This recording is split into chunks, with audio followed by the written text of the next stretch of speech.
Assalamualaikum warahmatullahi wabarakatuh. Salam sobat hobi bola. Seperti biasa teman-teman, di awal pekan ini tentu saya akan melanjutkan dari video yang sebelumnya, bagaimana saya akan mereview penampilan para pemain kita, terutama para pemain timnas kita yang bermain abroad di luar negeri ya. Kita mulai dari Ligue 1 Prancis terlebih dahulu, di mana El konsisten Calvin Verdong bersama klubnya Lille dalam lanjutan Ligue 1 pekan ke-9. Lille ini bertandang ke Nantes, dan di laga tersebut ini dilangsungkan di kandang Nantes ya. Dan memang di laga tersebut benar-benar cukup timpang sekali, karena tim tamu Lille benar-benar menguasai jalannya pertandingan. Bahkan Lille ini menguasai hampir 60% penguasaan bola.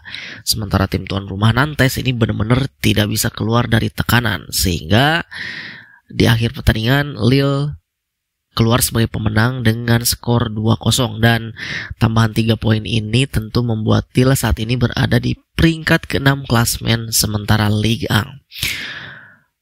Calvin Verdong sendiri di laga tersebut bermain sebagai pemain pengganti ya. Dia berada di bangku cadangan atau masuk ke dalam DSP, dan dia menggantikan pesaingnya tentu di posisi bek kiri, yaitu Romain Perraud ya, masuk di menit ke-82 ya, kurang lebih sekitar bermain 8-10 menitan. Dan memang ya, walaupun menit bermainnya sedikit di laga tersebut, tetapi tentu Calvin Verdong ini selalu totalitas jika dia diberi kesempatan bermain. Jadi cukup berkontribusi, dan apalagi dia juga terlibat di dalam proses terjadinya gol kedua ya, walaupun tidak terlibat langsung, tetapi memang dalam proses terjadinya gol tersebut Calvin Verdong terlibat gitu.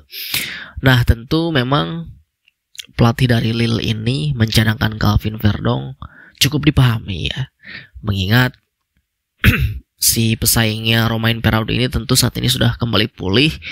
Begitupun juga Calvin Verdong. Pastinya si pelatih ini melihat kondisi Calvin Verdong yang di pekan lalu tentu telah membela timnas Indonesia ya. Walaupun hanya satu pertandingan menghadapi Irak, tetapi tentu dalam kondisi kebugarannya mungkin belum sepenuhnya fit ya. Setelah pertandingan dan juga tentu perjalanan dari Arab menuju kembali ke Perancis itu pastinya dilihat. Dan selanjutnya Lille ini akan tampil kembali di pertengahan pekan ini di Europa League ya, menghadapi wakil asal Yunani yaitu PAOK Thessaloniki. Dan mudah-mudahan Calvin Verdong bisa kembali dipercaya oleh pelatihnya Lille ya gitu. Lalu selain dari Verdong tentu ada Justin Hubner ya, dimana di lanjutan Eredivisie pekan ke-11, dimana klubnya dari Justin Hubner, Fortuna Sittard ini bertandang ke markas Excelsior, dan Fortuna Sittard sayang sekali harus mengakui keunggulan tim tuan rumah dengan skor tipis 1-0. Dan Justin Hubner sendiri di laga tersebut bermain dari bangku cadangan, masuk di menit ke-80, dan ya tidak banyak juga yang dilakukan oleh Justin Hubner, tetapi ada melakukan 1 kali intercept, 1 kali sapuan, dan 2 kali duel. Itu saja, karena memang ya menit bermainnya minim di laga tersebut. Dan semoga di laga selanjutnya Justin Hubner bisa kembali dipercaya oleh pelatih dari Fortuna Sittard. Lalu kita bergeser ke Belgia, di mana ada Ragnar Oratmangun bersama FC Vidender dalam lanjutan Liga Belgia menghadapi mantan klubnya Sandy Walsh, KV Mechelen. Dan sayang sekali lagi-lagi Dender harus menelan kekalahan ya. Jadi Dender ini Ragnar Oratmangun ini nasibnya sama seperti Kevin Dijk sebetulnya di Bundesliga ya. Sampai saat ini Ragnar bersama klubnya Dender belum sekalipun meraih kemenangan, dan saat ini posisi FC Pidender ini di klasmen sementara Liga Belgia tentu berada di posisi paling buncit juru kunci dengan hanya meraih 3 kali hasil imbang dan 8 kekalahan dari total 11 pertandingan yang sudah dijalani. Dan Ragnar Rathmangun di laga tersebut juga bermain di babak kedua dari bangku cadangan, masuk menit ke-83 ya. Jadi memang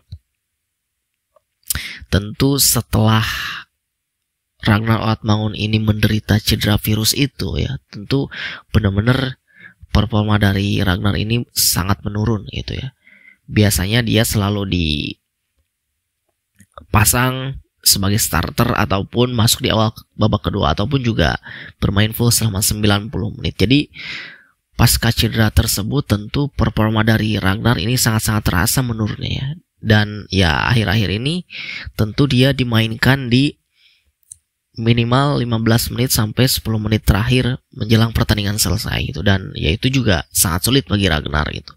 Dan memang terlihat ketika kemarin bersama timnas pun 2 kali pertandingan di round keempat itu benar-benar sangat menurun. Pergerakannya juga sangat lambat. Itu berbeda ketika kita melihat Ragnar awal-awal bergabung bersama timnas, itu benar-benar sangat luar biasa ya. Stamina-nya, speed-nya, dia selalu mengobrak-abrik lini pertahanan lawan. Tentu pasca cedera tersebut memang Ragnar ini mengalami penurunan yang cukup drastis gitu. Dan ya semoga Ragnar ini bisa kembali ke performa terbaiknya.